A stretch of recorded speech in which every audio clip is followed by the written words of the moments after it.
iiwan ng lalaki ang kanyang ama't ina, at magsasama sila ng kanyang asawa, at sila yung magiging isa. Kaya't hindi na sila dalawa kung hindi isa.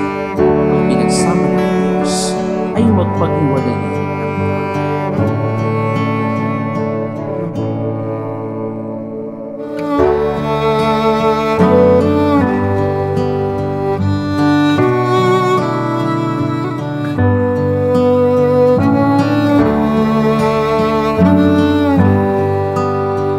Excited na akong makita ka, excited na kami kung paano tayo magiging masayang pamilya, kung paano kita palalakihin, hatid sundo sa school. Gagawin naman namin ni Mami kung ano best para sa'yo. See you on December, maybe on December or January.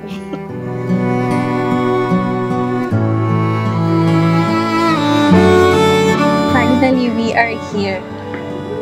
I prayed for this and now it's happening. I thank God that I found you and I'm so blessed to have you in my life. I only ask Him for someone to love me unconditionally, but He also gave me home.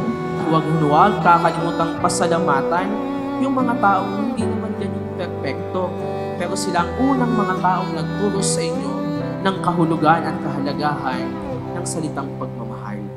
Ang inyong mga magulang, ang inyong mga kapatid, ang inyong mga mahal sa buhay.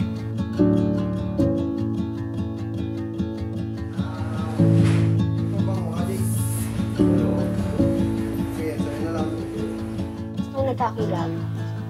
Sa Pindog. Ano ka? Sinapunta ka doon?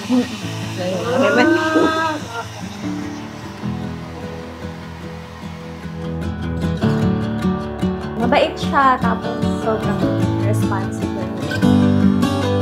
Tapos sweet, maalaga siya. Huwag kakalimutang magpatawad sa isa't isa. Hindi kayo perfectong dalawa, may kakulangan, may kahinaan, may mga kapalpakang nagagawa. Kaya sana sa inyong pagsasama, mas humaba ang bisi ng pagpapasensya.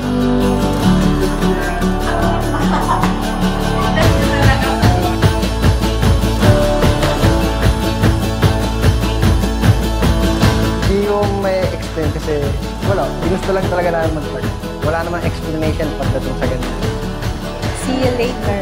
Excited na ako.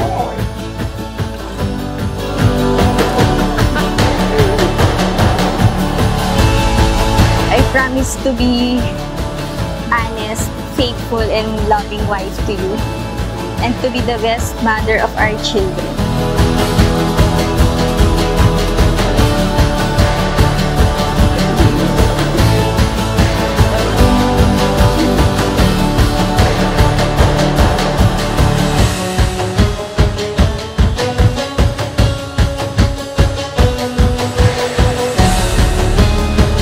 Siguro, isa sa mga foundation. Trust, patience, love.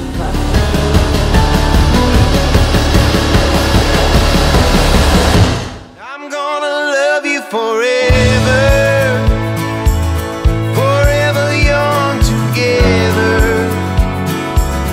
The world is changing all around, but I found my solid ground. I'm gonna love you forever from now. The high roads are so hard. Kayo ay magmamahal ng buo. Hindi 1/4, hindi 1/2, hindi lamang mamahalin kung ano yung kalakasan, hindi lamang mamahalin kung ano yung kagandahan, kundi kahit yung kapaminsan at kahinaan ng bawat isa, yayakapin ninyo kung kayo tunay na nagmamahal. I'm gonna love you forever. Gagawin ko lahat para maibigay yung mga pangangailangan at mapatunayan yung sarili ko na hindi mapagsisihan yung desisyon na ginawa natin ngayong araw. I'm gonna love you forever from now. May, bukal ba sa iyong loob ang iyong pagparito upang makakaisang dibdib si Clinton ay iyong pakamamahalin at paglilingkuran habang buhay? Clinton, bukal ba sa iyong loob ang iyong pagparito upang makakaisang dibdib si May na iyong pakamamahalin at paglilingkuran habang Don't set it down. Cheers to the years forever from now. I'm gonna love you forever. I'm gonna hide you from danger. With every will of my soul and every move of my bones, I'm gonna love you forever. From now, forever from now. Today, I made the easiest decision of my life. And that is by marrying you. I vowed that I am with you through our high and low. I vow my love and all to you. I vow to be the best husband and father that I can be. Mahal na mahal kita. Araw-araw kitang pipiliin. Clinton, thank you sa pag-aalaga sa akin.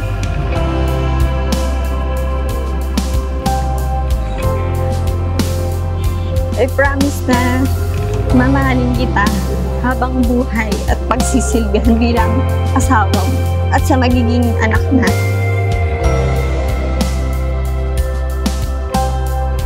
Walang coincidence na nangyayari ngayon. Hindi nagkataon lamang ang araw na ito. Hindi nagkataon na piyesta ni Padre Pio. Hindi nagkataon na September 23 ngayon. Hindi nagkataon na ganito ang setup ng simbahang pinagdadausan ng kasal ngayon. Walang nagkataon. Sapagkat bago pa man kayo sumagot ng oo sa isa't isa, mas unang sumagot ng oo ang Diyos para sa inyong dalawa.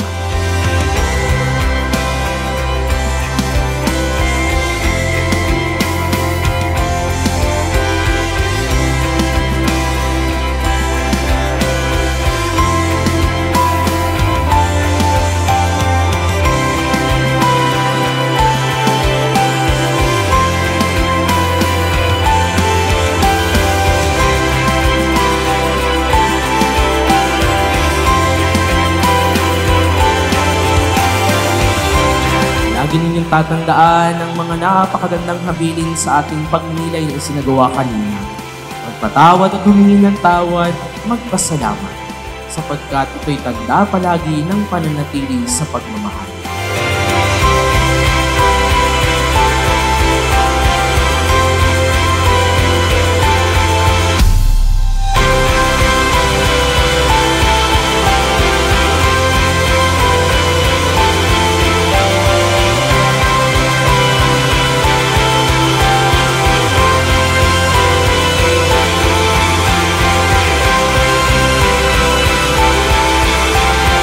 Bago pa man kayo magpasyang magmahal sa isa't isa, mas unang nagpahayag ng pagmamahal ng Diyos sa inyo. At ito'y nagkaroon ng katuparan ng pairali ng inyong kalayaan na mahalin ang isa't isa. Sa unang pagkakataon, Clinton, ay maaari mong igawad ang iyong masuyo, matamis at punong-puno ng pag-ibig na unang halik sa iyong may bahay na si Clinton.